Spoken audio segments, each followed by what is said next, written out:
So as jy moet dink aan Paulus. Paulus, ons het 13 van Paulus se briewe. Ons weet, soos byvoorbeeld met Korintiërs, daar was 'n ekstra brief wat hy geskryf het. Daai brief is nie beskikbaar vir ons nie. Maar uit die 13 briewe van Paulus wat ons het, moet jy verstaan, 4 van sy briewe is spesifiek gerig om aan 3 persone te skryf. So hy skryf aan Titus 'n brief, hy skryf aan Filemon 'n brief en hy skryf 2 briewe vir Timoteus. En dan het hy 9 briewe geskryf spesifiek vir gemeentes en dit is aan 6 gemeentes. Nou as ek en jy gaan vra, hoekom het Paulus hierdie briewe geskryf? As jy die vraag kan antwoord, hoekom skryf Paulus die brief vir hierdie gemeente? Verstaan jy wat hy kommunikeer? So hy skryf spesifiek aan die gemeente in Rome. Hy skryf die boek Romeine en sy primêre fokus is om 'n volledige oorsig te gee van die evangelie. Dis 'n groepering mense wat hy nog nooit ontmoet het nie en so hy deel met hulle, wat is noodsaaklik vir jou om te verstaan as ons praat van die evangelie? Evangelie beteken die goeie nuus. Goeie nuus van Jesus. Wat moet julle verstaan aan dit? Dan skryf hy 2 briewe aan die Korintiërs. Die eerste brief se primêre fokus is hy skryf want hierdie ouens het moreel korrup begin raak. Hierdie ou het sy snaakse leerstellings begin kry en op grond van dit was daar probleme in die gemeente en hy skryf spesifiek om daai aan te spreek. As hy 2 Korintiërs skryf, skryf hy 2 Korintiërs en sy doel vir dit is hy verdedig sy apostelskap. So die Korinte, hulle was snobs gewees. En so hulle was ouens gewees wat sommer op 'n stadium gewonder, ag maar wie is hierdie Paulus nou eintlik? En so teen die tyd van hy 2 Korintiërs skryf, verdedig hy sy apostelskap. Dan skryf hy die boek aan die Galasiërs. Nou die boek van Galasiërs is primêr omdat binne in die kerk het daar 'n klomp Jode gekom en hulle het vir die ouens begin leer dat jy moet die wette begin volg as jy Jesus wil volg in die proses en dan moet jy die wette deel maak van dit. En so die hele boek van Galasiërs se primêre fokus is om te verstaan wat is die rol van geloof en van die wet. En so dis hoekom hy spesifiek Galasiërs skryf. As hy Efesiërs skryf hy oor jou identiteit. As ek wil weet wie ek is in Christus, my identiteit, dan vang hy dit vas in die boek Efesiërs.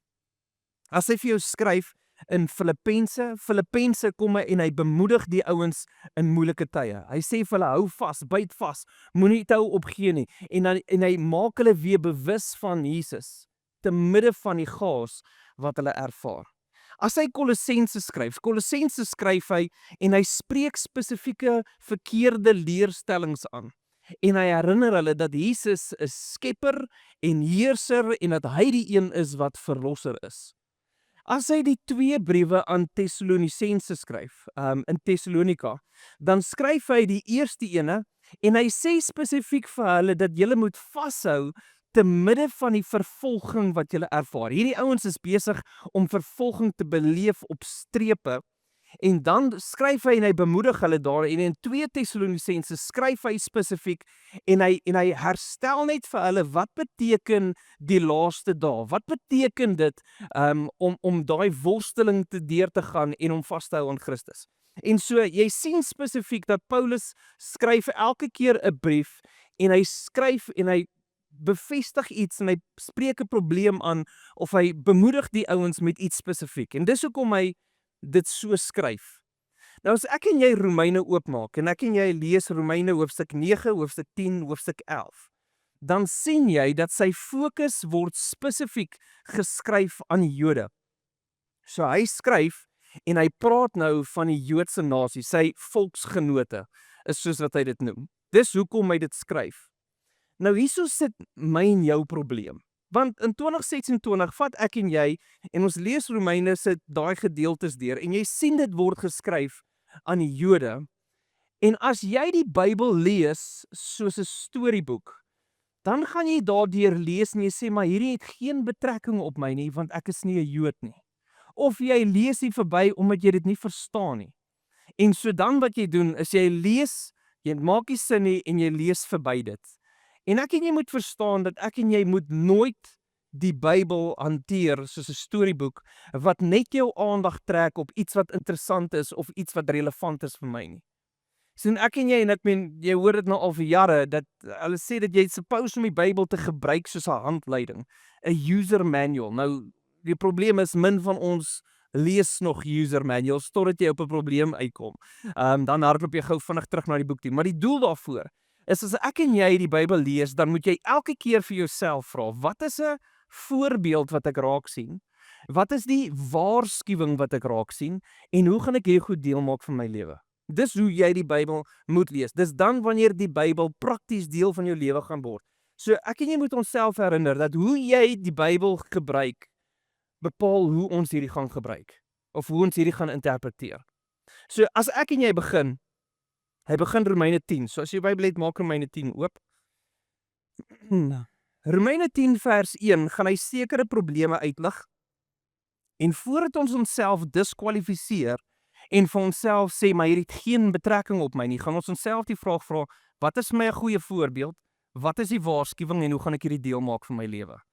Hy begin Romeine 10 vers 1 en hy sê, my liewe familie in die Here, dit is my diepste begeerte van my hart en my groot pleitgebed dat God my volksgenote sal red. Nou, hy begin hoofstuk 10 baie soos wat hy begin het met hoofstuk 9.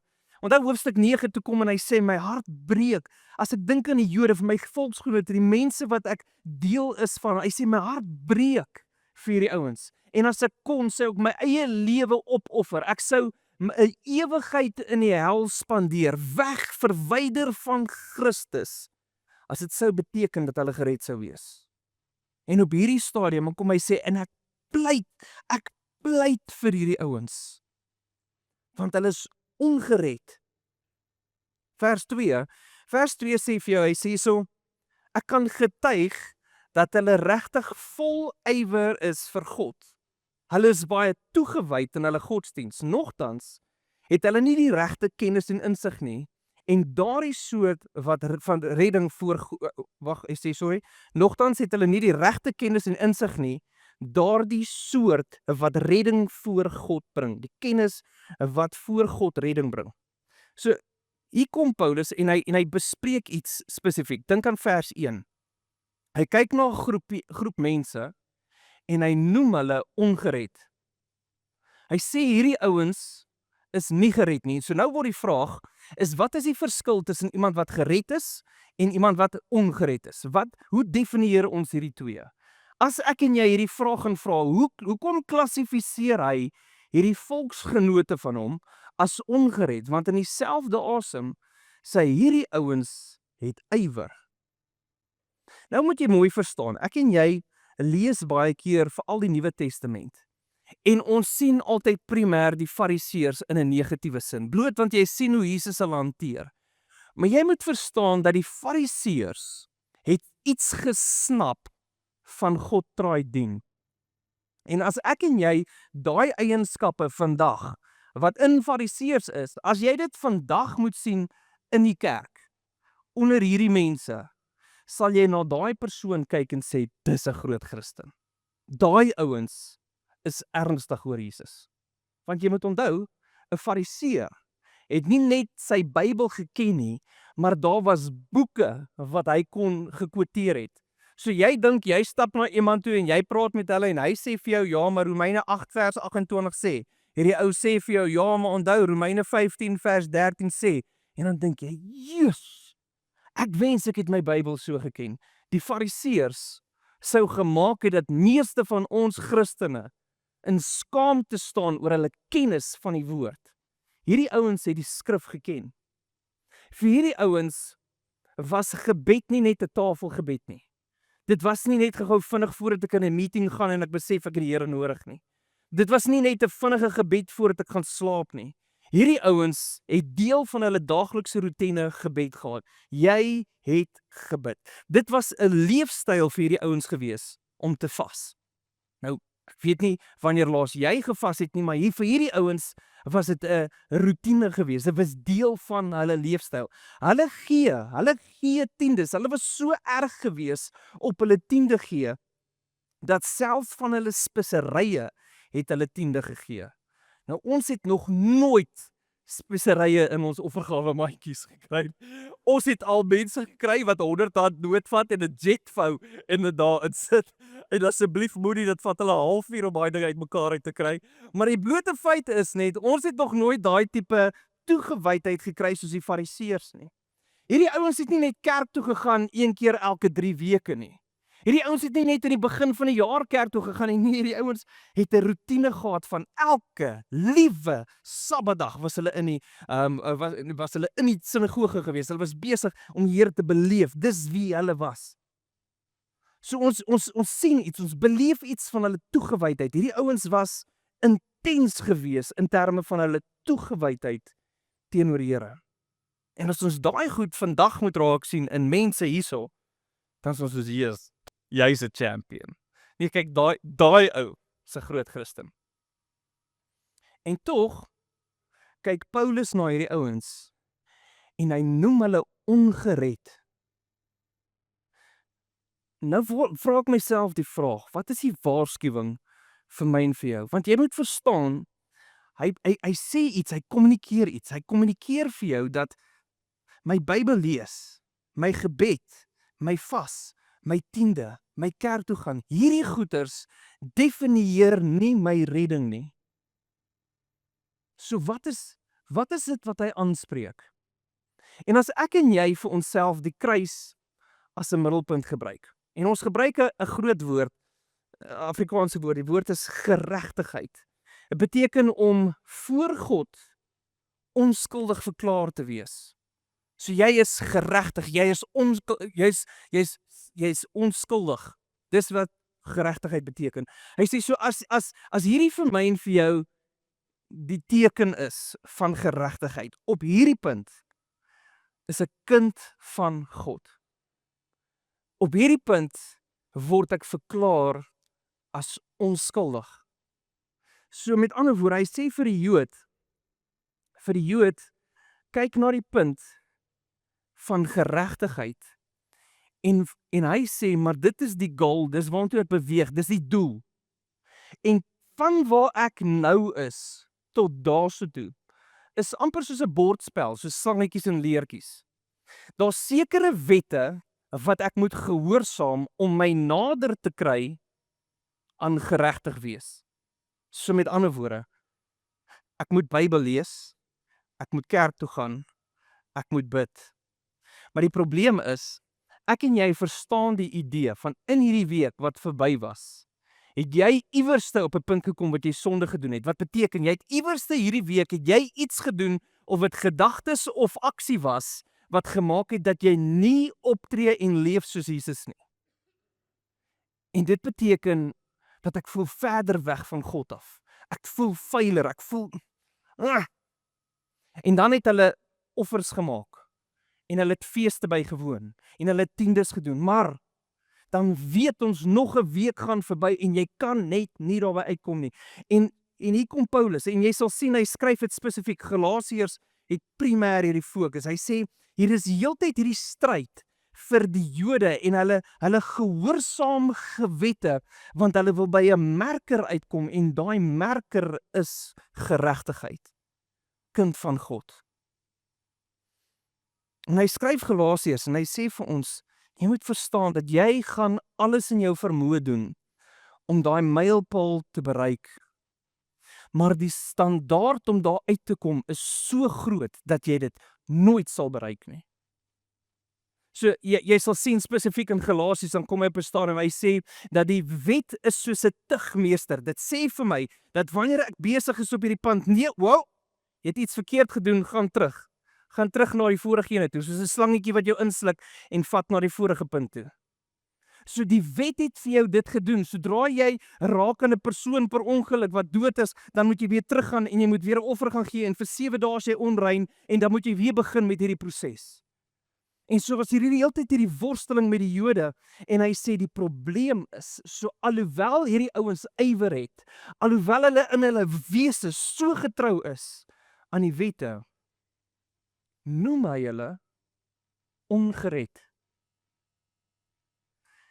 En Paulus se hele betoog in Romeine 9, eintlik maar frankly die hele Romeine, Maar 9, 10 en 11 wat praat oor die Jode, probeer hy vir jou dieselfde kommunikeer wat hy gedoen het in die boek Galasiërs. Hy probeer vir jou sê dat ons begin nie hier en werk soontoe nie. Hoor mooi, die feit dat jy deur 'n krisis gaan in jou lewe, maak dat ek iewers op 'n punt kom en sê, "Jesus nee, ek moet my lewe weer regkry, ek moet weer kerk toe gaan. Jesus nee, ek moet weer 'n bietjie begin my Bybel lees. Hierdie jaar gaan ek met my Bybel begin lees. Hierdie jaar gaan ek moet begin bid want ek kan sommer voel, ek kan voel hier's afstand." Daai motief is presies dieselfde wat die Jode het. Die mentaliteit dat ek moet tree neem om by geregtigheid uit te kom. En Paulus se betoog in hierdie hele gedeelte. Hy sê nee, hierdie is die beginpunt. Hier is waar jy begin. En weet jy hoe kom jy hierso? Net my geloof in Jesus. Hy sê dit begin met as ek kyk na my lewe en ek besef daar is niks goed in my lewe nie.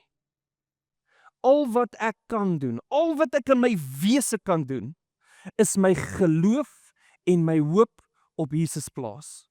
Hy sê as jy daai doen, begin jy hierso. Hierdie is dan die begin. Ek word verklaar kind van God. Dan beteken dit, ek kyk na Jesus, ek kyk na die kruis, en ons gaan dit nou sien ook, hy sê dit spesifiek vir ons in hierdie hoofstuk. Hy sê, kyk daarna, en in daai oomblik is jy gered. Wat beteken dat die onskuld van Jesus word op jou geplaas, en jou sonde word van jou afgehaal en op Jesus geplaas. Dis wat plaasvind die oomblik wanneer ek glo. Wat beteken, hier is waar ek begin. Ek begin nie daar nie. Ek moet nie probeer reëls of wette of iets doen om hier uit te kom nie. Dit begin hierso. Hierso is waar my journey begin. Hoor mooi, vandag sê ek vir jou, ek wat Jean is, gaan jou teleurstel. Konstant.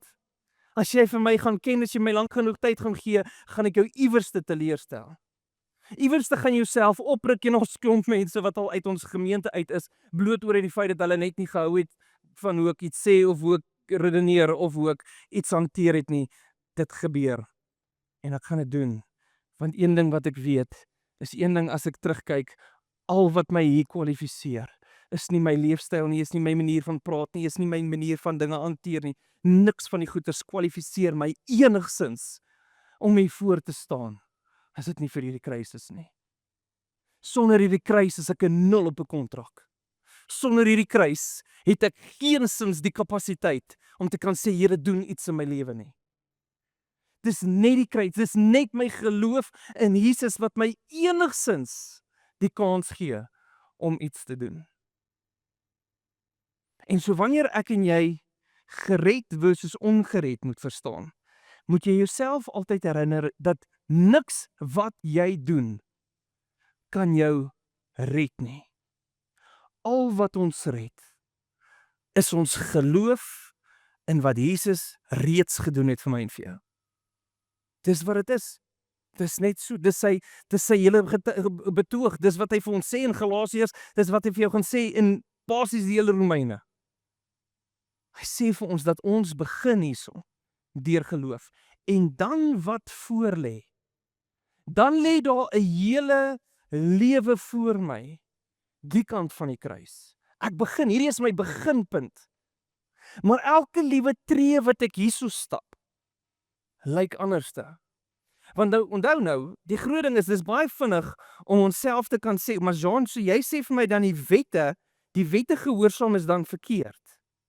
As jy dink die wette gaan jou by daai kruis uitbring, dan is jy utterly disappointed. Maar as ek en jy die wette gaan lees in die Ou Testament, en jy ken gewoonlik die 10 gebooie, omdat ons die kruis het, gooi ons nie die 10 gebooie weg nie. Hoor mooi, ek staan hier by die kruis en skielik dan sê die woord vir my, jy moet die Here jou God alleen eer. Moet ek daai nie asblik gooi? Hy sê moenie steel nie, moet ek daai nie asblik gooi? Want dit is mos net geloof. Ek kan mos steel, ek kan mos leef net soos ek lus het, ek kan mos maak net wat ek wil. Is dit hoe dit lyk die kant van die kruis? Nee. Nee, ek eer God en ek kom op 'n punt en ek besef, Here, my elke liewe tree wat ek stap, ek gaan kerk toe en ek bid en ek is so dankbaar daarvoor en wanneer ek in 'n gat trap, wanneer ek in temptasie val in my gedagtes of in my aksies, dan is daar 'n vyand wat vir jou herinner hoe useless jy is. Dis altyd vir my so interessant hoe die duiwel my en jou op 'n ride vat. Hy is die een wat die wortel voor jou gooi. Woe! Doen dit. Dis lekker. Sonde is lekker. As sonde nie lekker was nie, het niemand dit gedoen nie. En as jy sonde doen, is hy die eerste ene wat vir jou laat voel hoe skuldig jy is. So nou staan jy aan hierdie kant. Ek doen sonde, nou voel jy, maar jy is 'n moesie. Jy moes hier gewees het nie. So met ander woorde, nou kom laat hy jou voel as ag, maar jy's nie 'n kind van die Here nie. Jy staan en loop vir almal en sê vir hulle jy gaan Sondag kerk toe en jy is betrokke. Jy's useless man. Hy laat jou dink asof jy in die kant staan. En so nou gebeur iets spesifiek. Nou moet jy verstaan, daar moet 'n sekerheid in jou hart wees dat wanneer ek hier is en ek doen iets verkeerd, het ek een sekerheid in my hele wese. Al wat my kwalifiseer om hier te wees, is daai kruis. Nie my kerk toe gaan nie, nie my Bybel lees nie, nie my tiende gee nie, niks anders te kwalifiseer my om hier te staan as dit nie vir hierdie kruis was nie. Nooit kan ek arrogant raak oor my posisie aan hierdie kant van die kruis as ek nie besef dit is genade nie. Niks wat ons kan doen, kan my jou nie. Hierdie journey na die kruis is in verhouding met die Heilige Gees. Ek beleef hom, ek hoor hom, ek is besig om hom te soek en te ervaar. Dis wat ek doen aan hierdie kant van die kruis. En elke keer as ek in 'n gat trap, dan sê ek, Here, ek is so jammer, Here, ek weet, ek voel asof ek nie hier moet wees nie, Here, maar in my wese weet ek dat daar's een ding seker. Dis net u genade wat my hier sit. Niks anders te kwalifiseer my vir hierdie plek nie. Dis Paulus se betoog. Hy sê nie gooi die wet in die asblik nie. Hy sê nie moet nou ewe skielik nie meer gehoorsaam wees nie. Die proses is ek weet al wat my kwalifiseer, wat my red, is my geloof in Jesus. En dan begin 'n leefstyl saam met Jesus. En dan is daar gehoorsaamheid teenoor Jesus. Dan is daar ek sien iets in die woord en ek lees dit raak. En ek sê, Here, hoe kan hierdie 'n waarskuwing wees sodat ek nie terugval nie?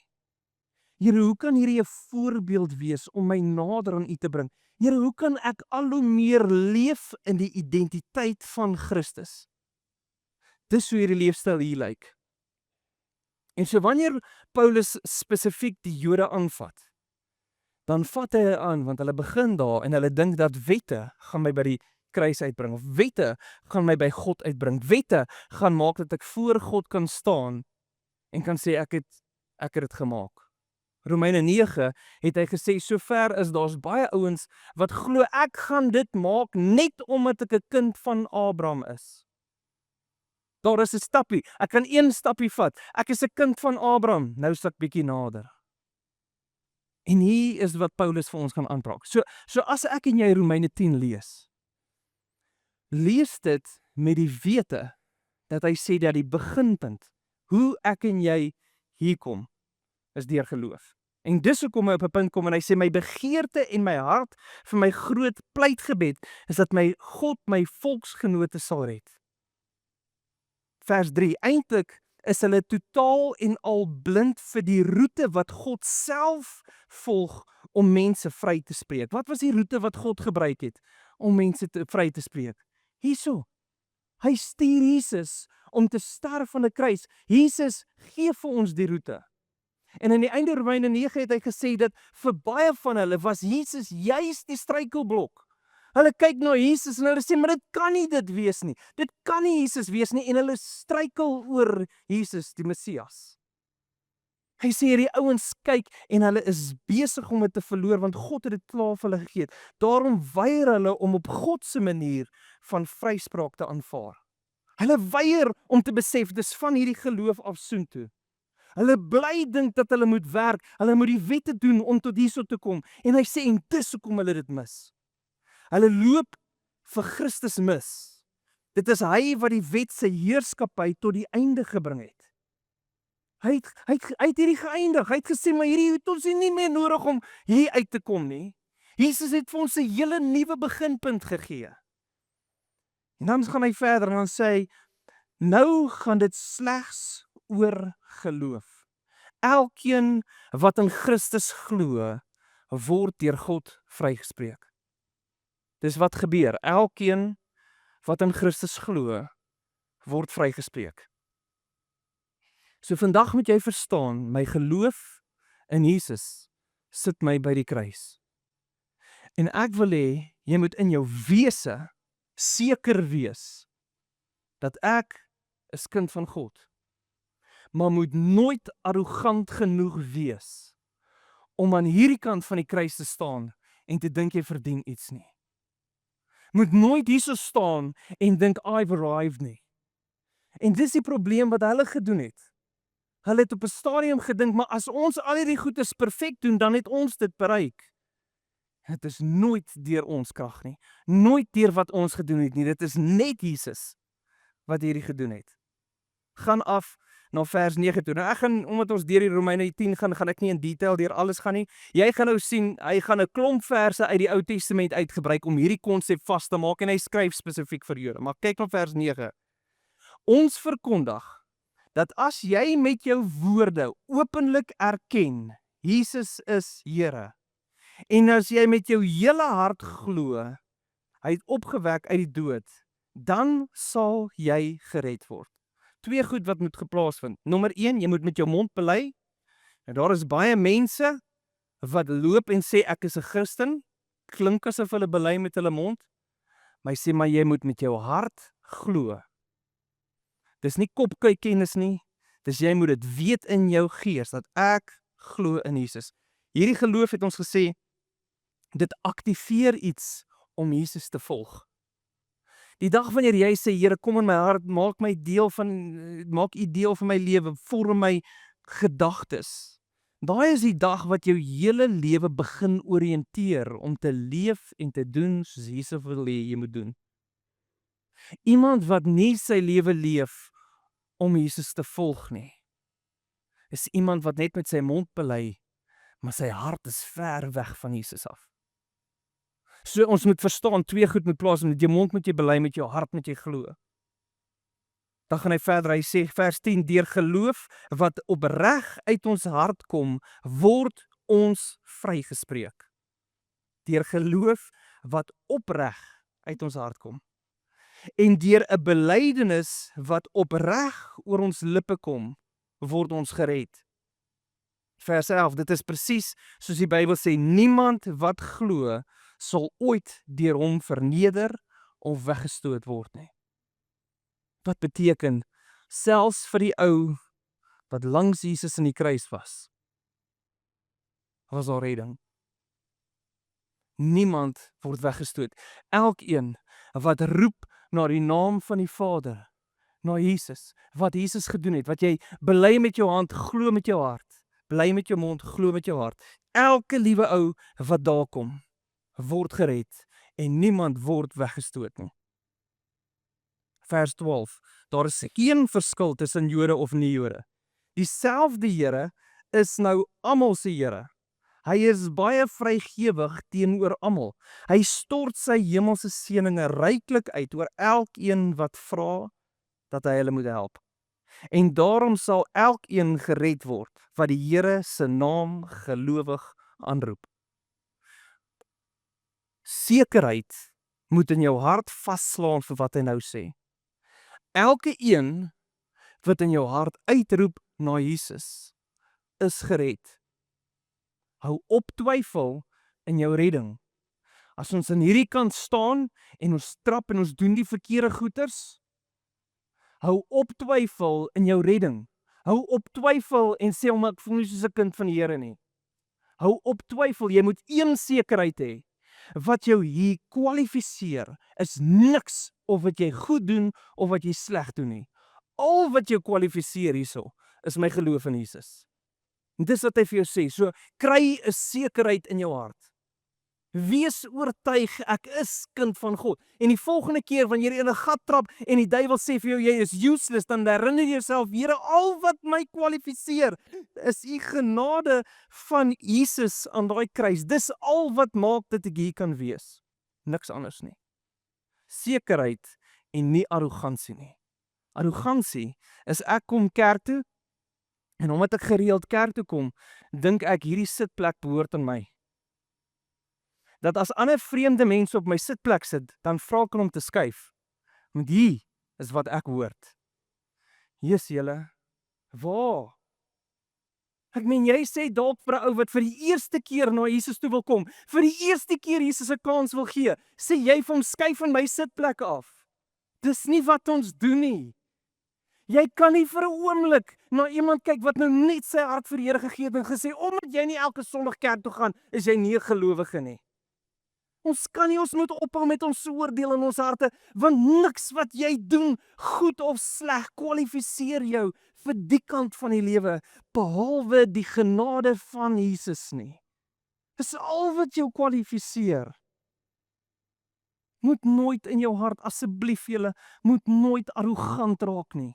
Hou op met dit. Ek moet ophou arrogant raak, ek moet ophou oordeel, want daar was 'n ou wat langs Jesus in 'n oomblik sy hart vir die Here gegee het. En hy moes nog steeds sterf aan 'n kruis, want hy het al sy goedes verkeerd gedoen om hom. Maar daai ou gaan deel hê in die ewigheid, net soveel soos ek. Hoekom? Op genade. Net genade. Dis al wat my kwalifiseer. Ons kan nooit arrogant raak en dink ek verdien enigiets aan hierdie kant nie. Niks wat ons gedoen het, verdien dat ons hier is nie. En dan gaan hy aan. En dan kom hy hier so in vers 13, hy sê, daarom sal elkeen gered word, wat die Here se naam gelowig aanroep. Maar hoe kan mense sy naam aanroep, as hulle nie in hom glo nie? En hoe kan hulle glo, as hulle nie op een of ander manier van hom hoor nie? En hoe kan hulle van hom hoor, sonder dat iemand hulle vertel van God? En hoe kan iemand vir mense vertel van God, as hulle nie self deur hom gestuur is nie? En daarom sê die Bybel, hoor net hoe mooi klink die voetstappe van hulle wat die goeie nuus bekend maak. Hulle is draers van daardie goeie nuus wat ware lewe gee. In die week gesels ek en Romein, sy sê sy het 'n preek gehoor van 'n ou wat praat oor die besetene van Gadara. Jy ken die storie. Jesus is besig om saam met sy disippels te travel. Hulle kom op 'n sekere punt en hulle word ontmoet deur 'n demoonbesetene. En dan gee hy vir ons konteks en sê dat hierdie ou was letterlik in die begrafplaas, is alwaar mense hom gelos het. Hulle het hom al probeer vasmaak met kettinge en dan breek hy die kettinge, hulle het hom al draai vasdruk, maar dan gooi die ouens op stepe rond en Jesus kom na hierdie ou toe. En Jesus maak hierdie ou vry en hy jaag hierdie demone uit in varke in. Die varke gaan van hulle koppe af, hardloop van 'n kraans af. Dis die storie. En dan wat nice is hierdie ou kom en hy besef, hy het niks.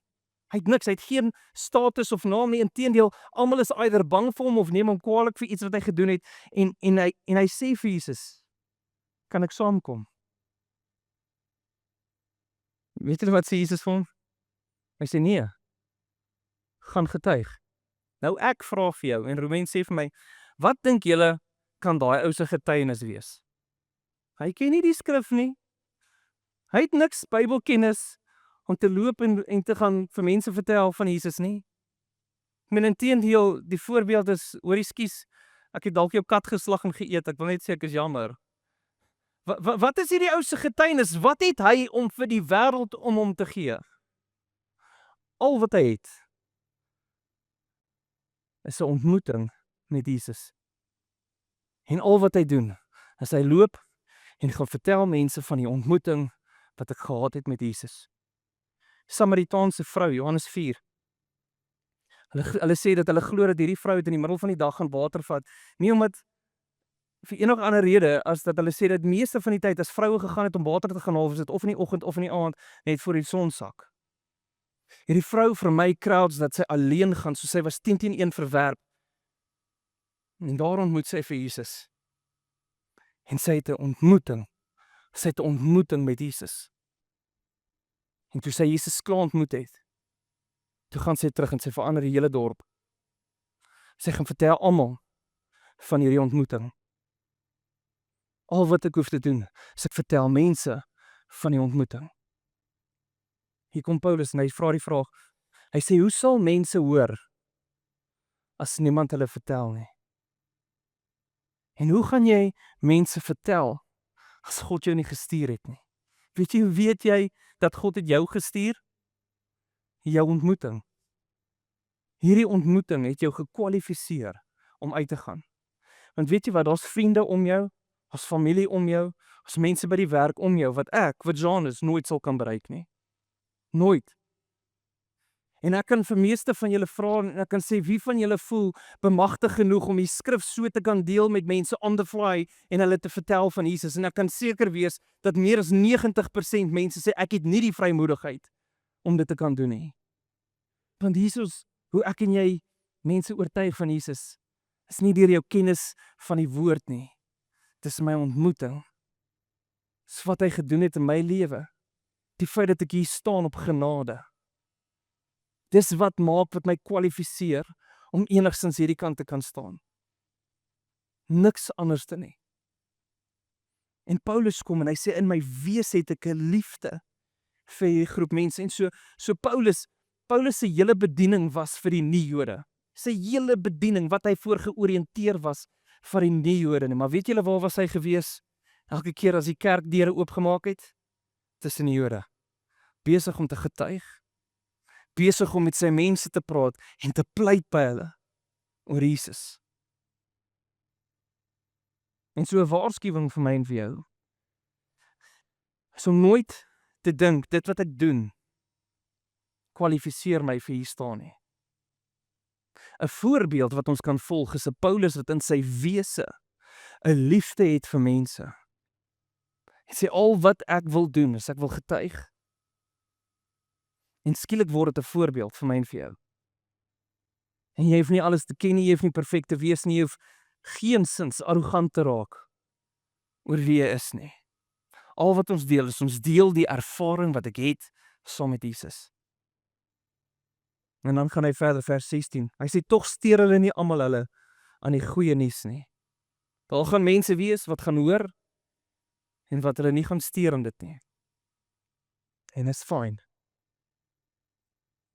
God sal met hulle deel. Wat ek weet, is ek was gehoorsaam.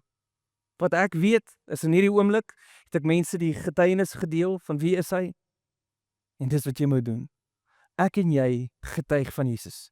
En daar gaan party mense wees wat op die regte tyd daai woorde hoor, en daai saadjie gaan drop, en hulle gaan ook by hierdie kruis kom staan. Maar daar gaan al mense wees, en hulle gaan nie luister nie. Maak nie dat ek en jy ophou getuig nie. Maak nie dat ek nog steeds hier so staan uit genade nie. Maak nie dat ek skuldig voel nie. Maak nie dat ek voel, ja, maar ek gaan nooit weer deel nie, want hierdie ouens het nee gesê nie. Ons kan net nie op daai punt kom nie. Ons moet aanhou getuig. En dan gaan hy verder en dan sê hy vers 17, geloof volg wanneer mense reg luister. Om reg te luister is om daardie lewende woord te glo wat van Christus afkomstig is. So met ander woorde, daar is 'n sekere punt wanneer mense se ore oopgaan. En of dit situasies is, en of die Heilige Gees is wat dit oopmaak hulle, maar daar is 'n sekere tyd wanneer die woord wat hulle moet hoor, solid drop in hulle harte. En hulle kom staan voor die kruis. Spring ons af, nou aan die onderkant, en nou gaan hy begin praat teenoor die Jode. Want onthou, die Jode het arrogant geraak.